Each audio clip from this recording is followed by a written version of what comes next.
Hi everybody, it's Patty Harrison for AdChat DFW, and we're here with Sarah Beddoe, who is the Chief Marketing Officer of Taco Bueno. Welcome, Sarah. Thank you very much. My first question is about fast food Tex-Mex. It's a very fierce competitive market. Right. How does Taco Bueno differentiate itself? You know, it's interesting.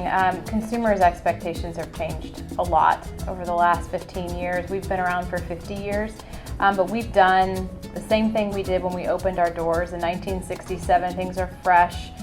We are, I call it dine-in quality, fast food prices and convenience. The food is the number one thing that makes our brand stand out in the space today. And talk about some of your top products. What are they? So we have, oh my gosh, since I've been here for the last 4 months, I've eaten a Taco Bueno every day, so I can tell you that we have a lot of great tasting food. We have the best tasting nachos in hands down the world. Our mucho nachos rival, I challenge anyone to a better nacho. We do a lot of really fun things that frankly I would say bring the spirit of Tex-Mex to life. Tex-Mex is such a fun, I think it's its own food category. It brings the spirit of that fun and flair of taste to life. So that's what we're all about. Many restaurants in the fast food industry are touting natural ingredients and organic ingredients. How does Taco Bueno address that? Because you've always had natural, fresh ingredients. We have, and you know, I don't think that we do anything different than what we're doing today. I think I'm very happy to see that the consumer expectation for what fast food delivers the bar has risen. So for the category to rise to that challenge is a good thing, you know, because I think it gives the consumer wins in that aspect. But for us, continuing to message the message that we've stayed on for 50 years really is the only thing we plan on doing. So it's more about just reminding people, you know, that we've been here. That's our stance on it. So who came up with Whole Lotta Box? Oh my gosh, what a fun product.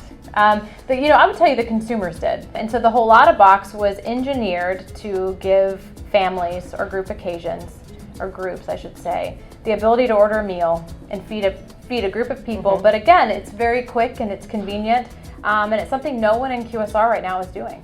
The other thing I would tell you is that anytime you open up a box, it's exciting. You open up a present, it's exciting. Had we put the same product in a bag, you're not going to get the same response. So I think we found there's an emotional space there too. So you can expect to see a lot more from that coming from us.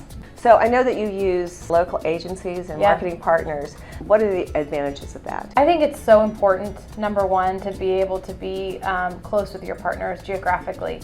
We have some of the best agencies here in Dallas. We've worked with world-class agencies like Triscom, Tandem Theory, White Unicorn. There's a lot of guys here locally that provide world-class, services and perspectives and thought leadership. I believe that if we're a regional brand, it's very important that your partners have the ability to experience what consumers do on a daily basis. So I want our partners to be able to go through the drive-thru. I want our partners to be able to go check out something we're testing. And I actually want to be able to get in the car and be sitting in an office with our partners within 30 minutes.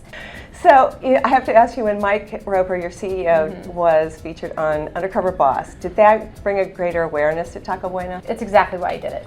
When he took office, he felt like he was not hearing from the team as much as he used to.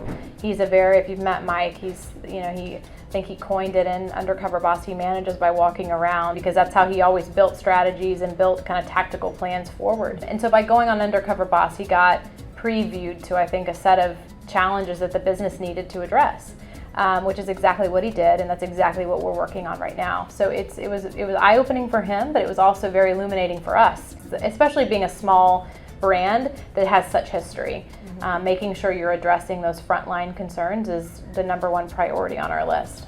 And speaking of history, this year you're going to be celebrating your 50th anniversary. Right. Are you going to do something special? We are. We're working on some really fun, what I call fan give-backs, giving our fans and our customers what they love most about Taco Bueno. We read on our social media, we're actively engaging and understanding what consumers love about us, what they want to see more of. So stay tuned. There's some fun birthday celebrations that are going to happen from now to the end of the year that I think will be tasty reminders of why Taco Bueno has been such a fun part of people's lives for the last 50 years. Well, we'll keep a lookout. Great. Sounds good. Well, happy anniversary, and thanks so much for this interview. Thank you so much for your time.